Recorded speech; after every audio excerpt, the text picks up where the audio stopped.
As a result of this outbreak, the Holiday Inn at the Melbourne Airport will be closed for a terminal clean. So that's that very deep clean to the highest of standards, and it's simply not possible if there are guests at that hotel. I wouldn't read any more into that beyond the need to do that clean, and you simply can't do it if there are people there.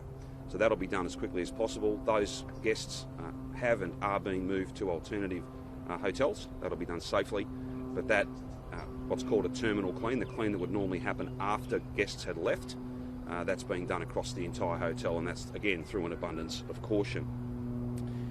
Also, anyone who has spent time in the facility, any more than 15 minutes in that facility, between the 27th of January and the 9th of February, worker or resident or visitor, for whatever reason, is now considered a primary close contact of this outbreak and will be required to isolate for 14 days and to get tested.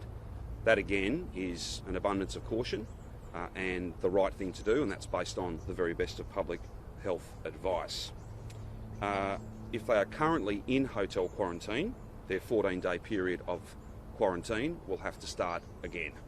I apologise, that will be very challenging for those people, but we simply cannot run the risk of this variant, this hyper-infectious strain of COVID-19 getting out into the community, and some of the inconsistencies that we've seen in the way the virus presents, back to that point I made about being a moving target, a changing enemy.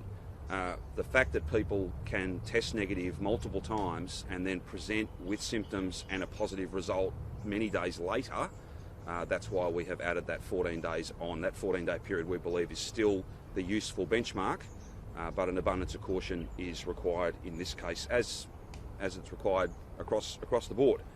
I can also make it very clear, and the Prime Minister's office has been informed of this, as a result of this outbreak and the fact that we really need to get to the bottom of what's going on here,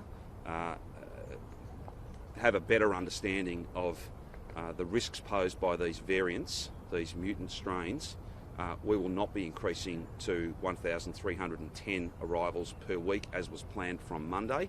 That has been paused, and we will have further announcements to make about when and if we can make that jump. But that will not be occurring on Monday. The Prime Minister, through his office, has been informed of that.